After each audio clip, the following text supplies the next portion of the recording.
in the highest.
জয় যিশু।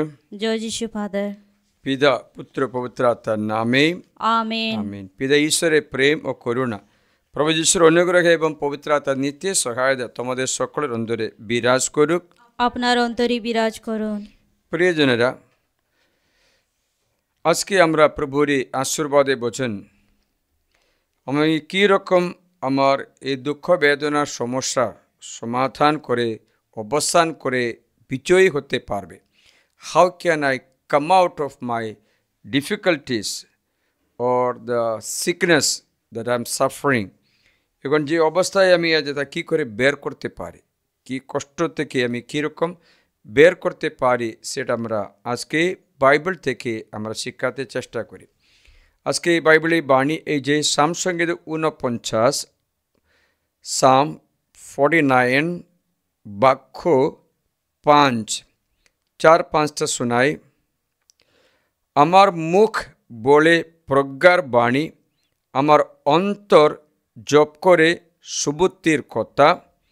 আমি একটা প্রবাদে কান দেব, বাণীর সুরে আমার রহস্য উদ্ঘাটন করব।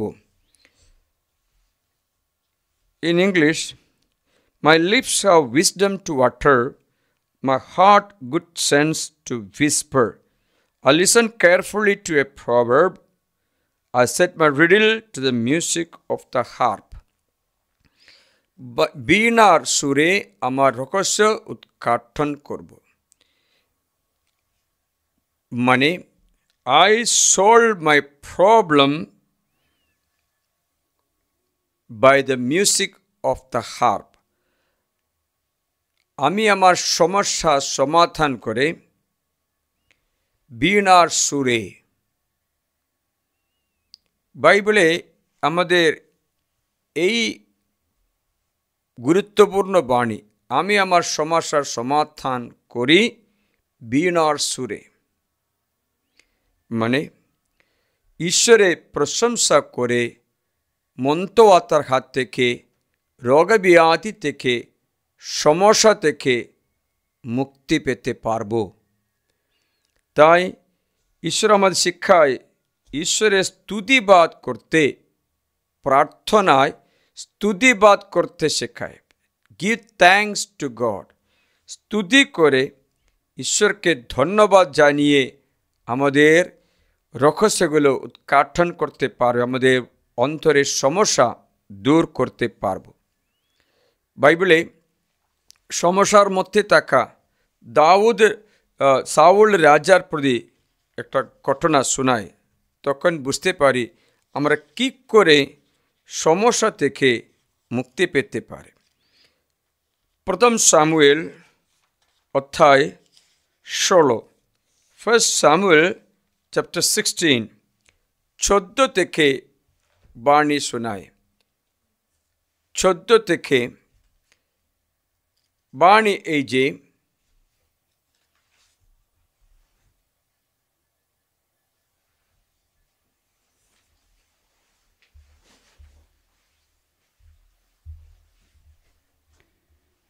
প্রণাম মারিয়া প্রসাদপূর্ণ, প্রভু তোমার সহায়, তুমি নারী কুলে ধন্যা, তোমার গর্ভফল যিশু ধন্য। হে পূর্ণময় মারিয়া, ঈশ্বরের জননী, আমরা পাপী, এখনে আমাদের মৃত্যুকালে আমাদের মঙ্গল প্রার্থনা করো। আমিন। প্রণাম মারিয়া প্রসাদপূর্ণ, প্রভু তোমার সহায়, তুমি নারী কুলে ধন্যা, তোমার গর্ভফল যিশু ধন্য। হে পূর্ণময় মারিয়া, ঈশ্বরের জননী, আমরা পাপী, এখনে আমাদের মৃত্যুকালে আমাদের মঙ্গল প্রার্থনা করো। আমিন। সাউলের জীবনে যে দুর্ঘটনা আসছে সেটা থেকে সাউল কী করে মুক্তি পেতে উপদেশ দেওয়া হয় তা শুনি। প্রথম সামুয়েল 16 অধ্যায় 14 থেকে। প্রভুর আত্মা সাউল থেকে সরে গিয়েছিল, আর প্রভুর থেকে আগত অমঙ্গলকর এক আত্মা তাকে সন্ত্রাসিত করতে লাগলো। এখন আমরা বুঝতে পারছি সাউলের মধ্যে একটা মন্দ আত্মা আসছে, একটা সমস্যা। সাউলের মধ্যে পবিত্রতা চলে গেল। সাউলের অনুচারীরা তাকে বলল, দেখুন, পরমেশ্বর থেকে আগত অমঙ্গলকর এক আত্মায় আপনাকে সন্ত্রাসিত করছে। আমাদের প্রভু আপনার চারপাশের দাঁড়িয়ে থাকা এই অনুচারীদের আজ্ঞা দিন, আর আমরা নিপুণ বীণা বাদককে খোঁজ করব। যখন পরমেশ্বর থেকে সেই অমঙ্গলকর আত্মা আপনার উপরে আসবে, তখন সেই লোক বীণায় হাত দেবে আর আপনি স্বস্তি পাবেন।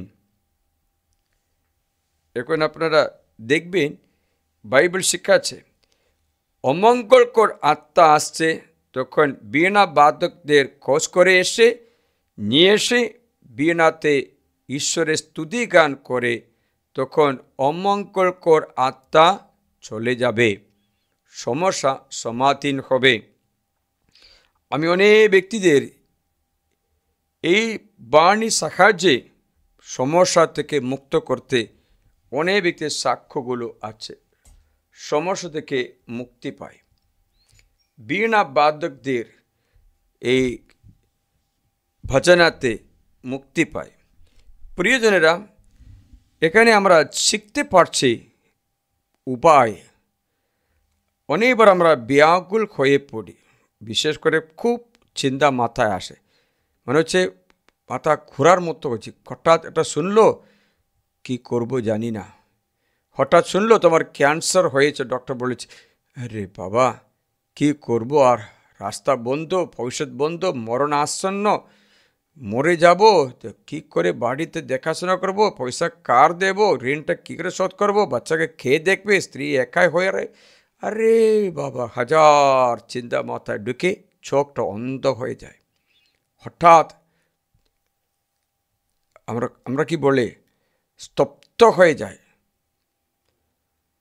আন্দুক মন্দুক স্তব্ধ হয়ে যায়, ওকে কি করতে জানি না,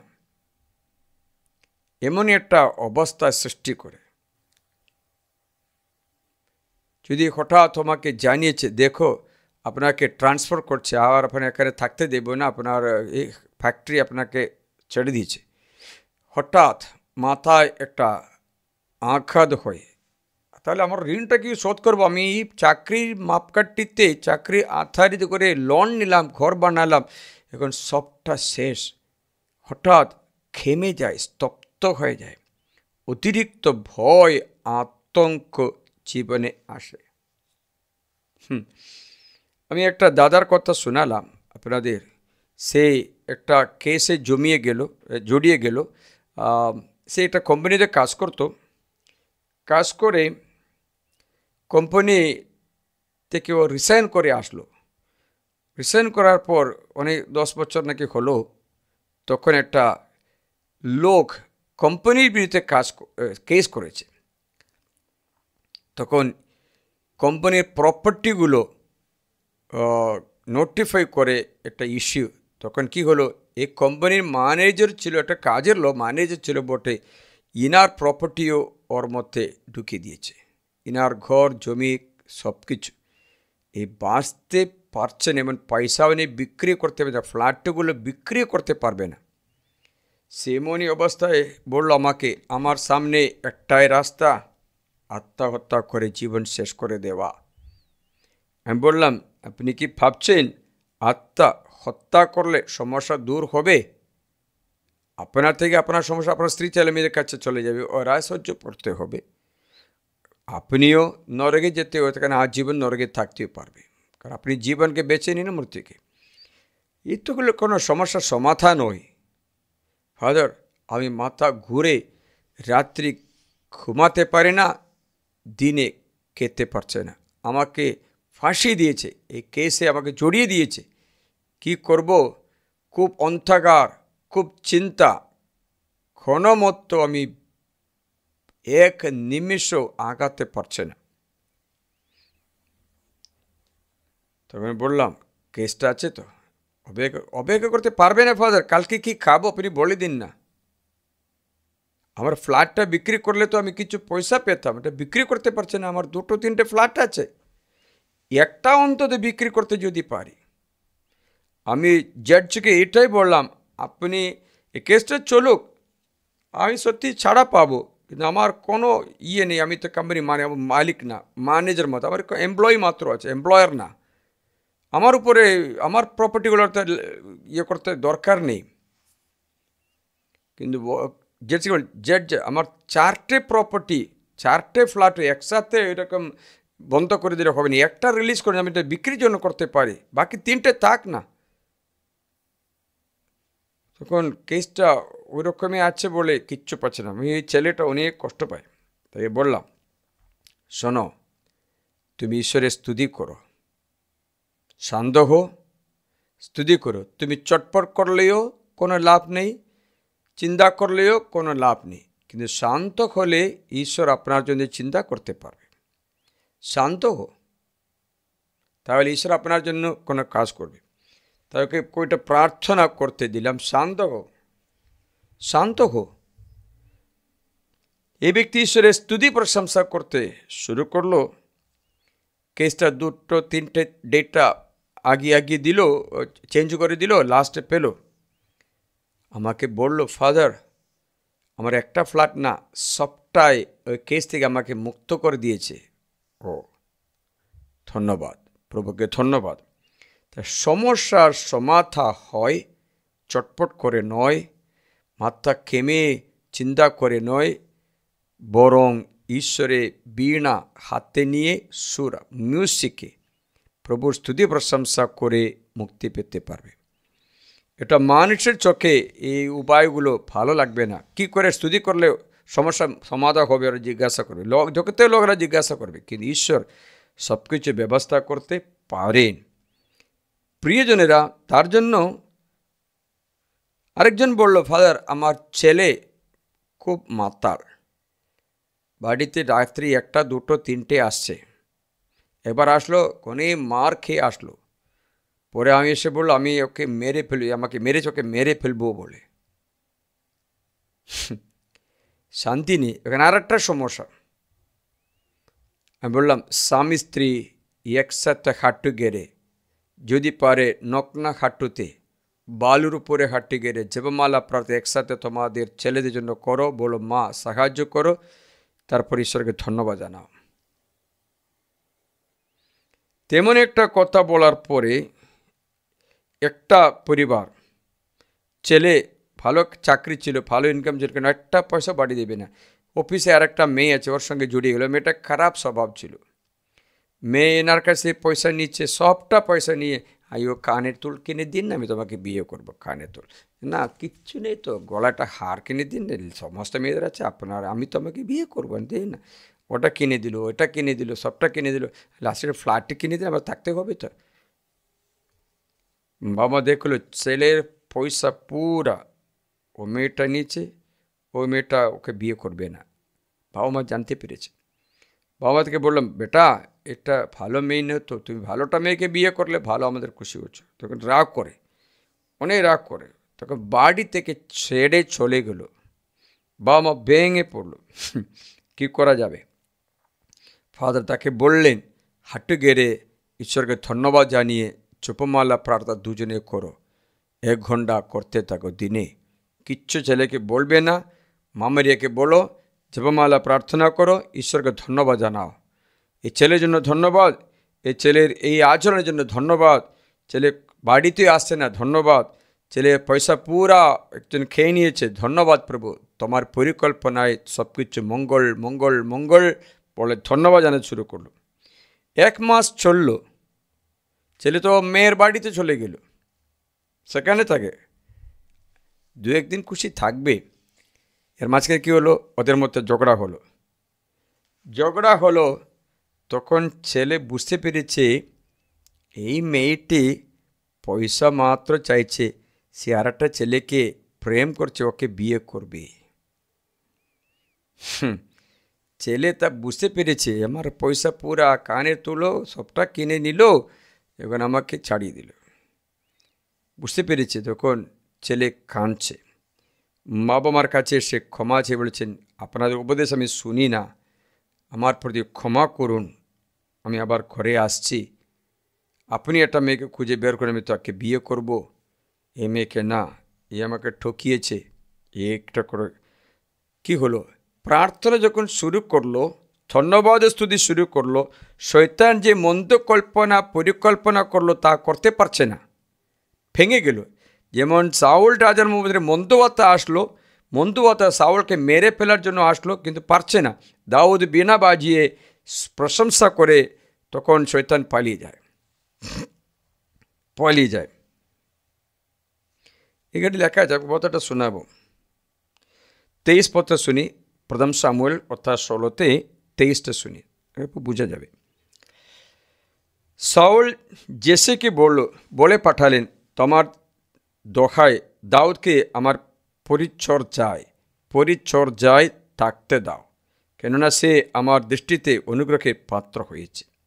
তাই যতবার পরমেশ্বর থেকে সেই মন্দ আত্মা সাউলের কাছে আসত, ততবার দাউদ বীণা হাতে নিয়ে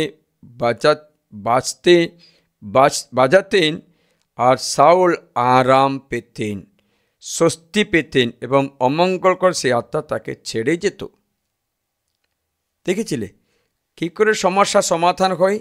মানুষের ভাষায় স্তুতি প্রশংসা করা কোনো উপায় নেই, কোনো সমস্যা সমাধান করতে কোনো ঈশ্বরের দৃষ্টিতে কাজ হচ্ছে। কারণ আমাদের দুঃখ বেদনা দেওয়া ব্যক্তি শয়তান আছে, আমাদের রোগ ব্যাধি ধরিয়ে দেওয়া ব্যক্তিও হতে পারে, আমাদের আর্থিক অনটনও ওনার হাতে আছে। জবের কথা মাত্র ভেবে দেখলে জবের সম্পত্তি পুরো কে কেড়ে নিল? শয়তান কেড়ে নিল।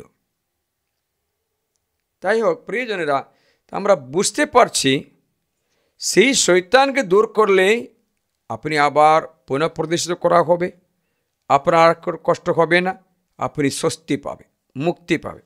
তাই দাউদ বীণা বাজিয়ে সাউলের মৃত্যু থেকে শয়তানকে তাড়িয়ে দিল। এইবার শয়তান বুঝতে পেরেছে আমি সাউলকে কোনো মতন বিনাশ করতে পারছে না, এই দাউদ আছে বলে আমি কখনো সাউলকে মেরে ফেলতে পারছে না। তখন শয়তান দাউদকে মেরে ফেলার জন্য সিদ্ধান্ত নিল। কাকে মেরে ফেলার জন্য? দাউদকে। দাউদ বীণা বাজিয়েছে বলে তো শয়তান তো সাউলকে মেরে ফেলতে পারছে না, ও চলে যেতে হচ্ছে। তখন সাউলের মনে দুঃখে সঙ্গে সঙ্গে বলল, তুমি দাউদকে মেরে ফেলো। কাকে? যে তাকে শয়তান মুক্ত করতে প্রার্থনা করা ব্যক্তিকে তুমি মেরে ফেলো। বুঝতে পারছেন? তাই শয়তান খুশি হবে। এবার কি হলো, সাউল সিদ্ধান্ত নিয়েছে, তাহলে আমি দাউদকে মেরে ফেলব। দেখবি 1 সামুয়েল অধ্যায় 19:8 থেকে শোনায়। আবার যুদ্ধ বেঁধে গেল, আর দাউদ বেরিয়ে ফিলিস্তিনদের বিরুদ্ধে লড়াই করতে লাগলেন। তিনি তাদের পরাস্ত করে এমন দারুণ হত্যাকাণ্ড ঘটালেন যে তারা তার সামনে থেকে পালিয়ে গেল। কিন্তু প্রভু থেকে আগত এক অমঙ্গলকর আত্মা সাউলকে দখল করল। শুনছ?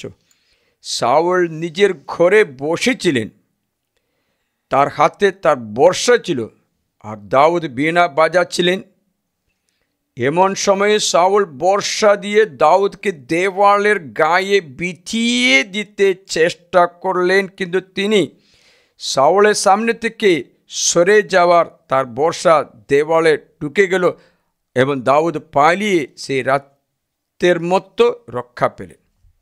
ঠিক আছে, শাউলকে বললে তুমি দাউদকে মেরে ফেলো, মানে হচ্ছে দাউদ যে বীণা বাজাচ্ছেন সেই সময় শাউল মুক্তি পাচ্ছে, শয়তান চলে যাচ্ছে, এখন বীণা বাজাচ্ছে, তখন শয়তান কী করলো, বর্ষা নিয়ে শাউলকে বললো একটা মেরে ফেলো। দাউদ চেষ্টা করলো মেরে ফেলতে, বর্ষা দেওয়ালে ঢুকে গেল, দাউদ এড়ে গেল, বাঁচিয়ে গেল। এইরকম এত অত্যাচার করতে শুরু করে, কারণটা শয়তান এটা কাজ করাচ্ছে, মানে বীণা বাজিয়ে প্রার্থনা স্তুতি প্রশংসাতে সমস্যা সমাধান হবে, বড় হোক ছোট হোক। তার জন্য বাইবেলে এটা বাণী আছে, ফিলিপিয় গ্রন্থে অধ্যায় 4, ফিলিপিও 4:6-7 থেকে, কোনো বিষয়ে চিন্তিত হইও না, কিন্তু সমস্ত বিষয়ে প্রার্থনা ও মিনতি দ্বারা ধন্যবাদ স্তুতি করে, ধন্যবাদ স্তুতি, বীণা বাজাও, গান বাজনা করো, প্রশংসা করে প্রভু, স্তুতি প্রশংসা করে তোমাদের সকল যাচনা ঈশ্বরের কাছে জানাও, ঈশ্বরের কাছে জানাও, জানিয়েছি। তারপরে বীণা বাজাচ্ছে, স্তুতি প্রশংসা করতে হালেলুয়া বলে, হালেলুয়া স্তুতি প্রশংসা করে, ধন্যবাদ প্রভু, এই সমস্যাও চলে যাবে, কারণ তোমার পরিকল্পনা মঙ্গলেরই পরিকল্পনা, এই দুর্ঘটনাও চলে যাবে, কারণ এই দুর্ঘটনা দ্বারা আমার কোনো ক্ষতি হবে না, কারণ আমি তোমার স্তুতি প্রশংসা করি, এটা দ্বারাও আমার মঙ্গল হবে, এই দুঃখও আনন্দে পরিণত হবে, এই ব্যথাও অনুগ্রহে পরিণত হবে, এই রোগও আমার অনুগ্রহে পরিণত হবে, এই আর্থিক অনটন আমার মুক্তির পরিণত হবে অনুগ্রহে। সেটা স্তুতি করে প্রশংসা করে, সে সময় ঈশ্বর সে ব্যক্তির অন্তরে বাস করবে। তখন বাইবেল তার ঈশ্বরের সে শান্তি যখন ধারণার অধীর, যা সমস্ত ধারণার অধীর তোমাদের হৃদয় ও মন খ্রিস্ট যিশুতে রক্ষা করবেন। হৃদয়, মন, শরীর, আত্মা, ঘর বাড়ি, জমি জায়গায় সব কিছু রক্ষা পাবে, ছেলে মেয়ে রক্ষা পাবে, রোগ ব্যাধি পালিয়ে যাবে, কারণ লেখা আছে স্তুতি প্রশংসার মধ্যে ঈশ্বর বসবাস করবেন। সামসংগীত 22 স্তুতি প্রশংসার মধ্যে ঈশ্বর বসবাস করবে। 22:4 Psalms 22 verse 4 অথচ তুমি সেই পবিত্রজন, তুমি সিংহাসনে সমাসীন, তুমি ইসরায়েলের প্রশংসাবাদ। ইসরায়েলের প্রশংসাবাদে স্তুতি সিংহাসনে বসা ব্যক্তি হচ্ছে ঈশ্বর। আপনারা জানেন 9 choirs of angel, নববৃন্দ স্বর্গদূত, archangels, angels, principalities, powers, virtues, thrones. Now you see thrones, সিংহাসন, সিংহাসন মানে স্তুতি সিংহাসন, archangels, angels, principalities, powers, virtues, thrones, cherubim, seraphim. See, thrones and thrones, সিংহাসন, স্তুতি সিংহাসনে বসে, স্তুতি সিংহাসনে। তাহলে স্তুতি করার সময় ঈশ্বর আপনাদের অন্তরে আসতে শুরু করবে। তা স্তুতির সময়ে আপনি অনুতাপ করবেন, স্তুতির সময়ে শয়তান পালিয়ে যাবে, আপনি অনুতপ্ত করবেন, তখন আপনার প্রার্থনা সাড়া পাবে বলে বাইবেলে প্রতিশ্রুতি আছে। 2 বংশাবলী 7:14, 2 বংশাবলী 7:14 ইসরায়েল জনগণের সম্বন্ধে ঈশ্বর বলছে, যখন আমার জনগণ যারা আবার নিজের নামে অনুসারী অভিহিত, তারা বিনম্রভাবে প্রার্থনা করে। দেখো, যখন আমার জনগণ যারা আমার নিজের নাম অনুসারে অভিহিত, তারা যদি বিনম্রভাবে প্রার্থনা করে, আমার শ্রীমুখ অন্বেষণ করে, তাদের কুপথ থেকে ফেরে, তবে আমি স্বর্গ থেকে তা শুনবো, তাদের পাপ ক্ষমা করব, তাদের দেশ নিরাময় করব। এই স্থানে যে প্রার্থনা নিবেদিত হয় তার প্রতি যখন আমার চোখ উন্মিলিত হবে, আমার কান মনোযোগী হবে, ঈশ্বর আসবে, পরিবর্তন ঘটাবে, অনুতাপ আসবে। স্তুতির সময়ে শয়তান পালিয়ে যাবে, তখন চেতনা হবে, জ্ঞান ফেরত পাবে, বুদ্ধি ফেরত পাবে। তখন বুঝতে পারে তুমি কি অন্যায় করেছো, তো অনুতাপ করবে। তখন পবিত্র আত্মা আবার নেমে এসে আপনাকে পরিচালিত করবেন। হারানো ছেলে বাবার কাছে পালিয়ে গেল, সম্পত্তি নিয়ে দূর দেশে চলে গেল, উচ্ছৃঙ্খলের মতো জীবনযাপন করলো, সব টাকা উড়িয়ে দিল, তারপরে চাকরি নিল, শুয়োর চড়ানো চাকরি পেল, শুয়োরের ছুটি পর্যন্ত খেতে পারছিল। তখন সে খুবই ক্ষুধার্ত হয়ে পড়ল, খাবার নেই, কাপড় নেই, আংটি নেই, চটি নেই, কিচ্ছু নেই, সবটা বিক্রি করে দিল। এবার শুয়োরের ছুটিও খেতে পারছে। তখন সে অনুতপ্ত হয়ে পিতার কথা স্মরণ করলেন, মানে ঈশ্বরের স্তুতি প্রশংসা করতে শুরু করলেন। পিতার কথা স্মরণ করা মানে আপনাকে জানিয়ে দেব, তাহলে আপনি বুঝতে পারবেন। দেখো, আপনি যদি ঈশ্বরের কাছে প্রার্থনা করে, মনে করো আপনি এবং আপনার ঈশ্বরের মধ্যে কে থাকবে, আপনার প্রার্থনা থাকবে। এটা ঈশ্বর, এটা আপনি, এই মাঝখানে প্রার্থনা। তা ঈশ্বরের সামনে আপনার প্রার্থনা থাকবে, ঈশ্বর আপনার প্রার্থনার বাইরে থাকবে। যখন স্তুতি করো, আপনি স্তুতি করা ব্যক্তি ঈশ্বর, আপনার স্তুতি আপনি ঈশ্বরের সামনে থাকবে, ঈশ্বরের সামনে আপনি সোজা আসবে। স্তুতি করা ব্যক্তি ঈশ্বরের সামনে, তুমি এবং স্তুতির মধ্যে ঈশ্বর আসছে। যদি প্রার্থনা করে ব্যক্তি, যাচনা করে ব্যক্তি, তুমি এবং ঈশ্বরের মধ্যে যাচনা আসবে। তুমি স্তুতি করো, তুমি এবং স্তুতির মধ্যে ঈশ্বর আসবে, কারণ object of praise is God. So God comes in front of you. তার জন্য আপনারা জানেন, এটা কানানীয় স্ত্রীর কথা বাইবেলে লেখা আছে। কানানীয় স্ত্রী আগে যাচনা প্রার্থনা করলো, তখন ঈশ্বর চুপ করলো, কিচ্ছু বলেনি। শিষ্যরাও যাচনা করে, সে বলেছেন, আমি ইসরায়েলের হারানের ছেলের সঙ্গে পাঠানো হয়েছে, ছেলেদের খাদ্য নিয়ে কুকুর সাপকে দেবে, মানায় না। তখন সে মেয়ে এগিয়ে আসলো। এখন এই মেয়ে এগিয়ে এসে কী করলেন, প্রণিপাত করলেন, আরাধনা করলেন। এই মেয়ে এবং আরাধনার মধ্যে কে আছে, মাঝখানে যিশু আছে। আর কিচ্ছু চাই না, স্তুতি প্রশংসা আরাধনায় ঈশ্বর তুমি কি চাও, তুমি যাও, তোমার মেয়ে সুস্থ হয়ে গেছে, প্রার্থনা সাড়া পেল। মানে হচ্ছে সেই মেয়ে অন্তরে ঈশ্বর হয়ে গেছে, তার সমস্যা দূর হয়ে গেছে। মানে স্তুতি প্রশংসাতে এই অনুগ্রহ নিখিত আছে। তার জন্য আমরা যুদ্ধ করে জগতের যন্ত্রপাতি দিয়ে নয়, স্তুতি প্রশংসা যন্ত্রপাতি দিয়ে আমরা লড়াই করি, তবে বিজয় হবে। এটা রাজার কথা জানিয়ে দেব। রাজার নাম হচ্ছে যেহোশাফাত রাজা। দ্বিতীয় বংশাবলী অধ্যায় 20 লেখা আছে। তৃতীয় বংশাবলী অধ্যায় 20। যেহোশাফাত রাজা ভালো একটা রাজা ছিল, কিন্তু তার আমলে একটা ঘটনা হলো, 3টে রাজ্য একজোট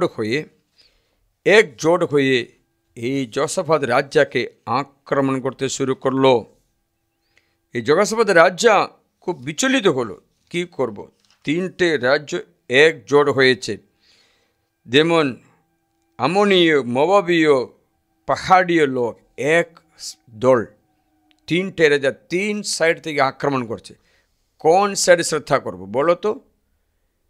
3 সাইডে দিয়ে, সামনে দিয়ে, পিছনে দিয়ে, ডাইনে দিয়ে, বাই দিয়ে আক্রমণ করছে। যশোফাত রাজা বুঝতে পেরেছে কোনো মতো বাচ্চাতে উপায় নেই।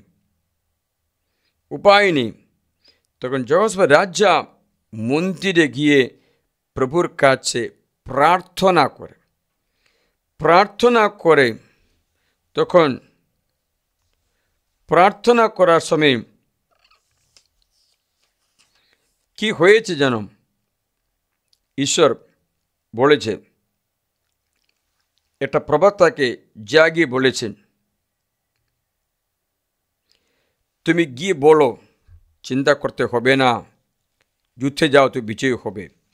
হয়তো আমাদের শোনাচ্ছে, তৃতীয় বংশাবলী অধ্যায় 20-তে আপনারা এই বাণীটা শুনবে। 15 থেকে শোনায়, 15 থেকে।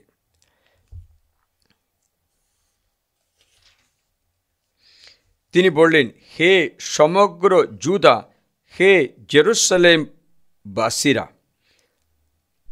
আর আপনিও হে মহারাজ যোশাফাত, সকলে শোনো, প্রভু তোমাদের এই কথা বলছেন, ওই বিপুল লোক সমারোহকে ভয় পেও না, নিরাশাও হইও না, কারণ তুমি এই যুদ্ধ তোমাদের নয়, পরমেশ্বরেরই ব্যাপার।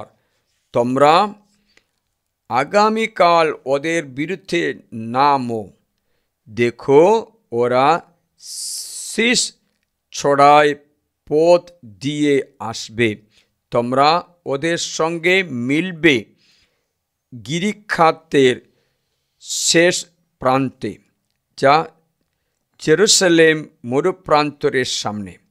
সেই মুহূর্তে তোমাদের যুদ্ধ করতে হবে না, তোমরা সারিবদ্ধ হয়ে দাঁড়িয়ে থাকো। তবে হে জুদা, হে জেরুসালেম, তোমরা দেখতে পাবে তোমাদের জন্য প্রভু কেমন ত্রাণকর্ম সাধন করতে যাচ্ছেন।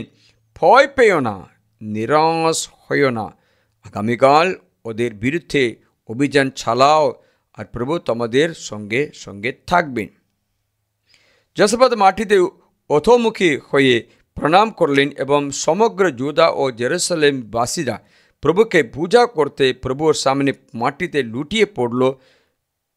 কেহাত ও করহ উভয় বংশের লেবীয়রা জোর গলায় ইসরায়েলি পরমেশ্বরের প্রভুর প্রশংসাবাদ করতে উঠে দাঁড়ালো। এখন সমস্যাটা কি জানো?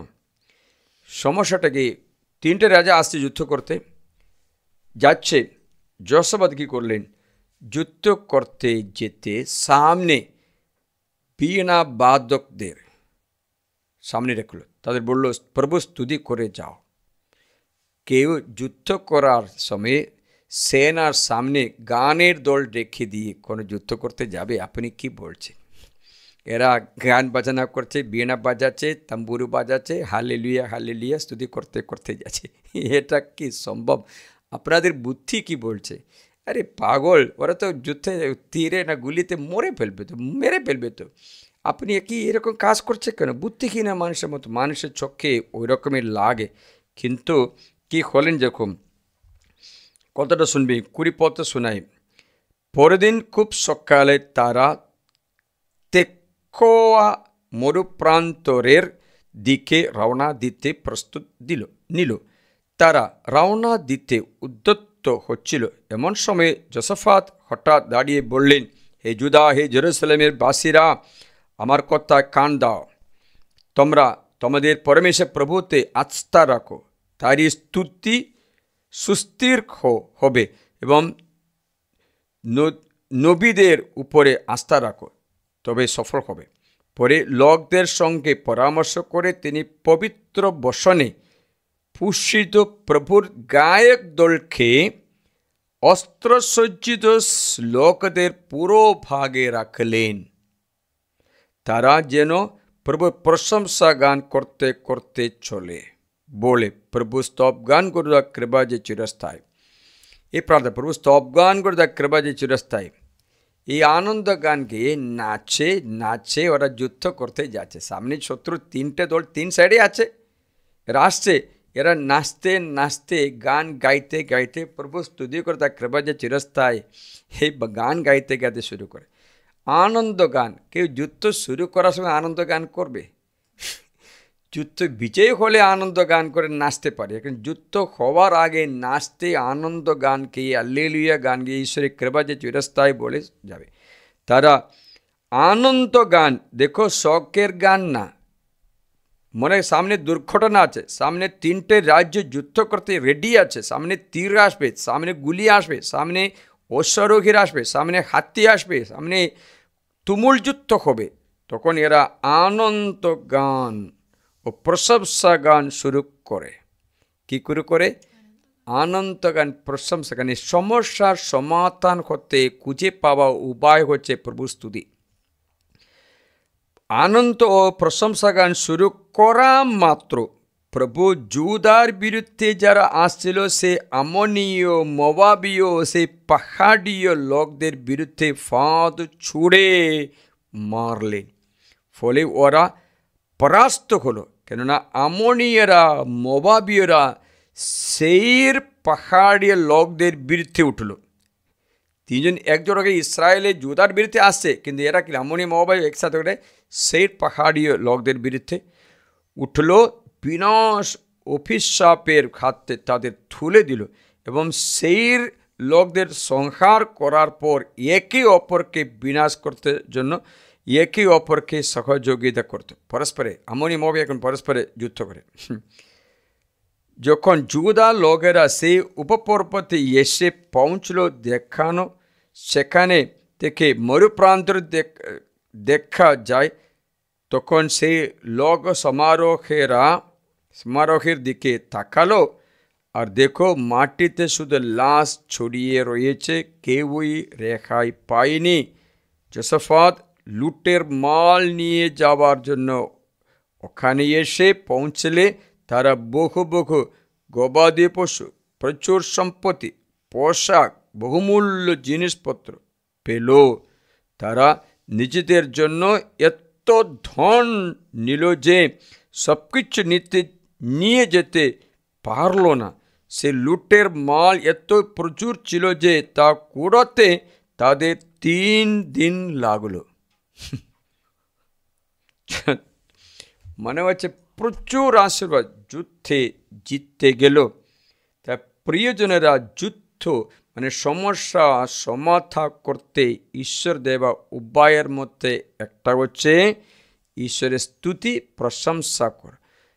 ছটপট করো না, দুঃখ বেদনায় আতঙ্কিত হয়ে ছটপট করো না, স্তুতি প্রশংসা করে ধন্যবাদ জানাবে। প্রভুকে বল, প্রভু এই সমস্যা তোমার সামনে রাখছি, তোমার স্তুতি করে প্রশংসা করতে থাকবে। যতক্ষণ চিন্তা আসে ততক্ষণ স্তুতি প্রশংসা করতে থাকবে, স্বস্তি পাবে, আরাম পাবে। সাধু পৌল এবং সিলাসকে গ্রেপ্তার করে ওরা অত মেরে জেলে রাখার কথা বাইবেলে শিষ্যচরিত 16 লেখা আছে।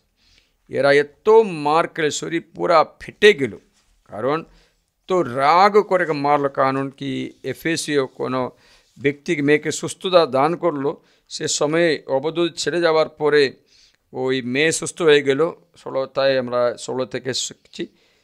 তখন লোকেরা তাকে ধরে পল সিলাস করতে মেরে মেরে মেরে মেরে টেনে টেনে টেনে জেলে রাখলো। জেলে রেখে ওরা তালাবদ্ধ করলো, ভিতরে ভিতরে ভিতরে দিয়ে তালাবদ্ধ রাখলো। কিন্তু এই শিষ্যরা কি করলেন সেটা আমার আশ্চর্য বিষয়। এত ব্যথার, এত শরীরে মেরে রক্ত জমা, স্নানও করে না, পরিষ্কার হয় না, একটু ফুলে গেল, ছিঁড়ে গেল মাংস। সেই অবস্থায় আমরা কি ভাবছিলাম? আমরা যদি সেখানে থাকতাম, বলতাম, প্রভু এত আপনার জন্য সেবা করলাম রে, এত বছর বিশ্বস্ত ছিলাম, কোনো পাপও করিনি, কোনো অন্যায় করিনি, কোনো পয়সা আমি কামাই করি আমার জন্য রাখিনি, সব কিছু প্রভুর জন্য বাইবেল প্রিন্টিং করতে, বই প্রিন্টিং করতে সবটা দিলাম, আমি সব বিলি করে দিলাম। সবটা করার পর আমার একটা দুঃখের সময়কে সাহায্য করতে আসছিল না কেন? তুমি আমাকে ছেড়ে দিলে, তুমি আমাকে ছেড়ে দিয়েছে, ভালো কথা, কেন আমি তোমাকে আর সেবা করব? এত বিশ্বস্ত করলাম, এত বছর, 32 বছর সেবা করলাম, আর পারছি না, আর আমি আর করছি না, প্রভু আমাকে ছেড়ে দিয়েছে। দেখো পুরা এত মারার সময় একবার একটা অলৌকিক কাজ করলে ওরাও মন পরিবর্তন করতো, আমারও খুশি হতো। মারার সময় হঠাৎ আমার শরীরে রূপান্তরিত হয়ে যায়, ওরা পুরা যিশুকে দেখতে পায়, ওরা মন পরিবর্তন করে, ওরা খ্রিস্টান হয়ে যায়, আমিও ভালো হয়ে, কত সুন্দর ছিল। তুমি কিন্তু একটা কিচ্ছু করলে না, আমাকে মারতে মারতে মারতে দিল, এত মারলো, পুরা শরীরে দাগ উঠলো, পুরা শরীর ফুলে গেল, লাল লাল কালো কালো হচ্ছে, এত মাছি মশা আসছে, কামড়াচ্ছে, স্নানও করিনি, জেইলে রাখলো। কষ্টই। আমি কয়েকদিন আগে মুম্বাইতে বাণী প্রচার করতে গেলাম। সেখানে আমার পরিচিত একটা ব্যক্তি ছিল। ওকে ওখানে দেখতে পায় না বলে ওর নাম্বার খুঁজে খুঁজে ফোন করলো, আপনি কোথায় আছে? ও ফাদার, আমি ওই কাজটা ছেড়ে দিয়েছি। মানে হচ্ছে অনেক বছর, 20-25 বছর সেখানে সেবা করে একটা ভালো একটা সেবক, বিশ্বস্ত সেবক, এখন ছেড়ে দিয়েছে। ফাদার আমি ওখানে প্রিচিং বন্ধ করে দিয়েছি ফাদার। পারছি না, ছেড়ে দিয়েছি। কেন? তুমি কেন ছেড়ে দিয়েছো? ও ফাদার, কথা কি বলবো, ওখানে অনেক হিংসা ঈর্ষা সব ঝগড়া সব চলছে, আমি একটু শান্তিতে থাকতে চাই ফাদার, ছেড়ে দিলাম। সবটা ছেড়ে দিয়েছে। আমি বলে, এটা কি উপায়? প্রভুর জন্য কাজ করা ব্যক্তি মারও খায়, তাই না? এই প্রভু আমাকে বলো, খড়ার উপরে বসেছে নাকি গাদার উপরে বসেছে? গাদার উপরে বসলেন। গাদা সম্মানযোগ্য একটা জন্তু, বা কাউ গাধা বলে আমরা কোনো বুদ্ধি নেই বলে, গাধাকে বুদ্ধি আছে বলে? গাধাকে কোনো বুদ্ধি নেই, গাধার পিঠে কেউ চড়ে? খড়ার পিঠে চড়লে বিজয়, ঢুম ঢুম ঢুম ঢুম করে যায়, বিজয় হয়ে যায়, একদম বিজয়, বিজয়ের চিহ্ন। খড়ার শক্তি বলে না, গাড়ির খড়ার শক্তি বলে না, এত শক্তি, তেজ, ভিক্টরির চিহ্ন, ভিক্টরি। কিন্তু গাধা বুদ্ধিহীন জন্তুর চিহ্ন। গাধাকে সম্মান করে না, দেখলে লাঠি দিয়ে পিঠে এমনি মারবে, কোনো কারণ তার দরকার নেই, এমনি মারবে, বলে না তোমাকে দেখলে চিমটি কাটবো, বলে না, কোনো কারণ নেই, কোনো দোষ, কেন আমি কী দোষ করেছি মারবো, কী দোষ করেছি জিজ্ঞাসা করি না, এমনি। মনে হচ্ছে গাধাকে দেখি এমনি আমরা মারছি, ওইরকম সম্মানহীন একটা জন্তু। প্রভু কার পিঠে বসেছিলেন? প্রভু কার পিঠে বসেছিলেন? গাধার পিঠে বসেছিলেন। গাধার পিঠে বসেছিলেন, কখনো বসেনি ওই খড়ার পিঠে। একবার বসবে দ্বিতীয় আগমনের সময়। গাধা, এই গাধার পিঠে বসেছিলেন। তাহলে খ্রিস্টীয় জীবন মানে কি জানো? খ্রিস্টীয় জীবনে মানে একটাই, যে আপনি ঈশ্বরের জন্য একটা গাধা হো। Let you be like a donkey for the Lord, a donkey for the Lord, a donkey for, not a horse, a donkey, ভারগ্রস্ত জন্তু, প্রভুকে বহন করা একটা ডঙ্গি। এই গাধা কখনো বড় মাকে কেউ সম্মান করছে না বলবে না, কোনো অভিযোগ নেই, সম্মান দরকার নেই। আমার পিঠে বসে প্রভু যদি সম্মানিত হলে হয়, যথেষ্ট। এবার একটা গল্প আমি আগে একটা ভিডিওতে বললাম, আবার বলছি। এবার যীশু খ্রিস্ট জেরুসালেম যাত্রার সময় একটা গাধাকে পেল। গাধা পিঠে বসে জেরুসালেম যাচ্ছে। গাধা দেখলো, আরে বাবা, সবাই আমাকে সম্মান করছে, সবাই কাপড় বিছিয়ে দিয়ে, পাতা বিছিয়ে দিয়ে হাল্লেলুয়া হোসানা, হাল্লেলুয়া হোসানা আমাকে টাচ করছে। খুব সুন্দরভাবে একটা জীবনে প্রথম এত সম্মান পেলাম রে, খুব খুশি, খুব খুশি। ও, এত সম্মান জীবনে পাইনি, এত আনন্দ জীবনে পাইনি। সবাই আমাকে কাপড় বিছিয়ে দিয়ে আমাকে সুন্দরভাবে স্পর্শ করে স্তুতি করে একাছে। গালবিরিতে পৌঁছার পরে চলে আসলো, জেরুসালেমে পৌঁছে পরে মন্দিরে পৌঁছেছে, চলে আসলো।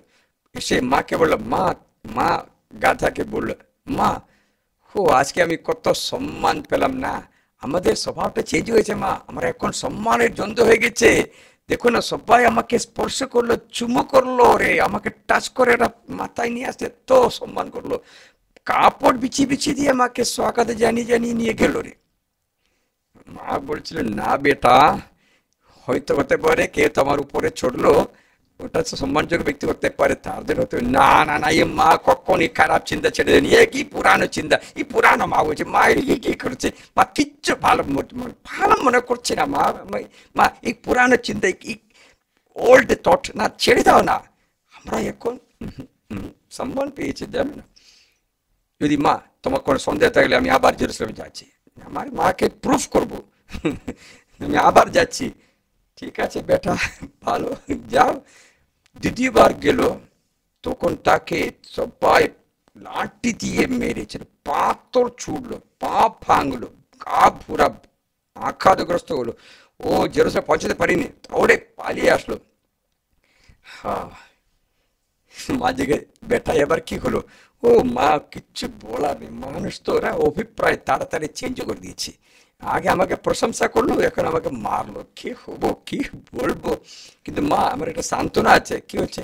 মা আগে বলেছিলে তো কেউ সম্মানযোগ্য ব্যক্তি আমার পিঠে বসেছে বলে আমি সম্মান পেয়েছি, বলি না তা না মা, যে আমার পিঠে বসলো ওকে কালভারি ক্রুশে ডাঙানো হলো, আমার যে খারাপ অবস্থা হলো তার। মা জানো না, আমার ওকে ক্রুশে দিল ভেঙে ভেঙে।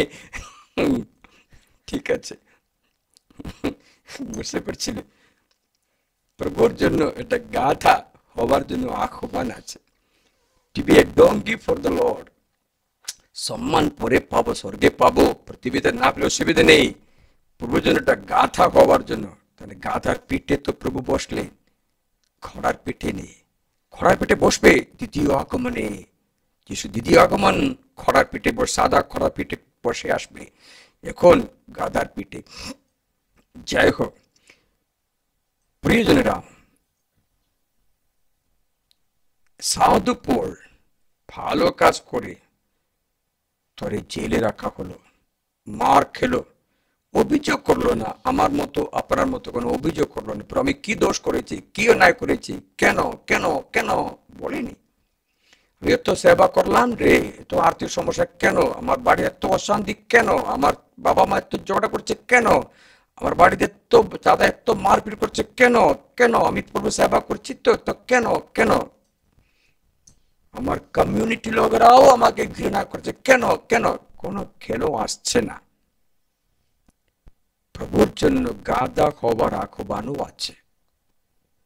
যাই হোক, সাধু পল অভিযোগ তুললো না। আমি যদি থাকতাম অভিযোগ তুলতাম, আমি বলতাম আর আমি জেলার কিলি ছেড়ে চলে যাবো, আর কি করবো এখানে, কেডি মার খেয়ে আমি রাস্তা আমাকে ধরে মেরেছিল, মারও খেলাম, লোকদের কি করবো। না না, মার খেলেও বসি, মার খেলেও বসে, কারণ গাধা হওয়া ভালোই আছে। যাই হোক, সাধু পলের মনোভাবটা আপন করলে ভালো হয়। সাধু পল কি বলেছেন জানো? 16 অধ্যায়ে 25 পদ শোনায়, মাঝ রাতে ওকে কারাগারে যেমন আদেশ হয়েছে তাদের ভিতরে কারা কক্ষে নিয়ে গেল, সে কাঠের বেডির মধ্যে তাদের পা আটকে রাখলো। মাঝ রাতে পল ও সিলাস প্রার্থনা করতে করতে ঈশ্বরের স্তুতি গান করছিলেন, এবং বন্দীরা তাদের গান কান পেতে শুনছিল। হঠাৎ এমন প্রচন্ড ভূমিকম্প হলো যে কারাগারের ভিত কেঁপে উঠলো। তক্ষুনি সমস্ত দরজা খুলে গেল ও সকলের শেকল খসে পড়লো। ঠিক আছে, ভোজনা করি মোরা, ভোজনা করি পরমেশ্বর খ্রিস্ট যিশুর, ভোজনা করি, ভোজনা করি মোরা, ভোজনা করি আত্মচেতনায় সত্যি, ভোজনা করি শিষ্যবর্গ রাতের তো তোমার ভোজনায়, বন্ধন মুক্ত হলো তারা তোমার ভোজনায়, শিষ্যবর্গ রাতের তো তোমার ভোজনায়, বন্ধন মুক্ত হলো তারা তোমার ভোজনায়। শুনছো, এরা স্তুতি করে, প্রশংসা করে, বন্ধন মুক্ত করে। তাই কি করে সাধু পল এবং সিলাস কারাগার থেকে, বেড়ি থেকে, এই বন্ধন থেকে মুক্তি পেল? ঈশ্বরের স্তুতি প্রশংসা করে। আজকে আমরা এই উপায় শিখছি, আমিও শিখবো, আপনাকে শিক্ষা দেব, আমিও শিখবো। কষ্টের দিনগুলিতে, রোগ ব্যাধির সময়ে, ব্যথা যখন মেরুদণ্ডে ধরে, হাঁটুতে ধরে, পায়ে ধরে, হাঁটতে পারে না, স্পন্ডালাইটিস হয়ে শক্ত হয়ে যায় শরীর, পায়খানা বারবার হচ্ছে, আমাশা হচ্ছে, শ্বাস নিঃশ্বাস করতে পারছে না, নাক থেকে রক্ত বের হচ্ছে, পাতা ঘুরছে, ঘুরে পড়ে, ও অবস্থা খুব খারাপ হলেও ভোজনা করি মোরা, ভোজনা করি পরমেশ্বর খ্রিস্ট যিশুর ভজনা করি, ভজনা করি, মোরা ভজনা করি, আত্মচেতনার সত্যি ভজনা করি। হাল্লেলুয়া হাল্লেলুয়া সুমিষ্ট সুরে, হাল্লেলুয়া গান গেয়ে ভজনা করি। আজ বিশ্বাস নিয়ে মোরা ভজনা করি, সেদিন তোমায় মুখোমুখি ভজনা করি। দেখেছে বা ঈশ্বরের এই স্তুতি প্রশংসা করতে হলে পাপী কখনো করতে পারবে না। পাপীদের মুখে প্রশংসা আসবেই না। যত জোর করলে করো করো বললে, করো করো বললে, করো করো বললেও বাইবেল বলছে পাপীর মুখে প্রশংসা কখনো শোভা পায় না, কারণ পরমেশ্বর তা তার মুখে দেয় না। শুনি বেনসিরা 2:9, প্রশংসাবাদ পাপীর মুখে শোভা পায় না, যেহেতু তা প্রভু দ্বারা সেখানে রাখা হয়নি। কেননা প্রশংসাবাদে কেবল প্রজ্ঞারই আশ্রয় উচ্চারিত করতে হবে, স্বয়ং প্রভু এই প্রশংসাবাদে প্রেরণা দান করে। তাই প্রভুর কাছে প্রশংসা করে নম্র হওয়া সমস্ত দুঃখের আরাম অথবা উত্তর পাবে। আসুন আমরা প্রভুর আরাধনা করি।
সবকিছু সমর্পণ করি, স্তুতি প্রশংসা করি।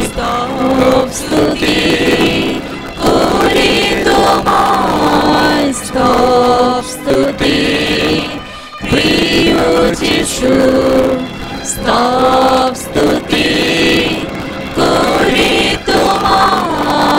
স্তব স্তুতি প্রিয় যিশু আরাধনা আরাধনা আরাধনা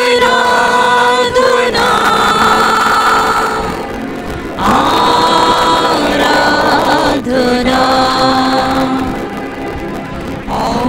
অর্চনা করি তোমার অর্চনা প্রিয় যিশু অর্চনা করি তোমার অর্চনা প্রিয় যিশু আরাধনা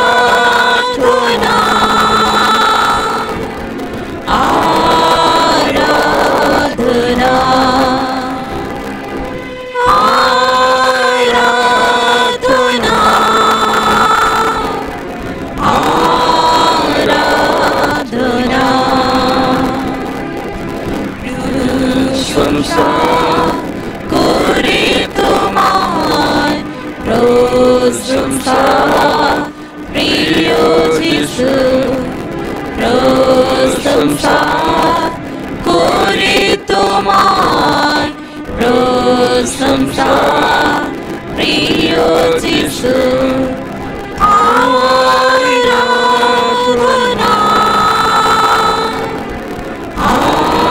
আরাধনা আরাধনা আরাধনা আমরা প্রশংসা করি হালেলুয়া হালেলুয়া হালেলুয়া সমস্ত দুঃখ বেদনা স্থিতি প্রশংসার মধ্যে দিয়ে দূর করি Jesus touch the hearts of many and bless them. They pray for you through the weapon of the praises. We overcome the enemies. We overcome the hurdles of স্তুতির তরবারি ব্যবহার করি তুমি ঈশ্বর আরাধনা আমি আরাধনা করছি প্রশংসা করি হালেলুয়া আমেন ব্রহ্মপুত্র সাক্ষরী আসবে গ্রহণ করে মিডিয়াগুলো সবদিকে প্রচার করতে চেষ্টা করবে সর্বশক্তিমান পরমেশ্বর আপনাদের সকলকে আশীর্বাদ করে আপনারা সকলকে মুক্তি দান করে পিতা পুত্র পবিত্র আত্মার নামে আমেন পরম পবিত্র ঐশ্বরিক সংস্কার আজ চিরকাল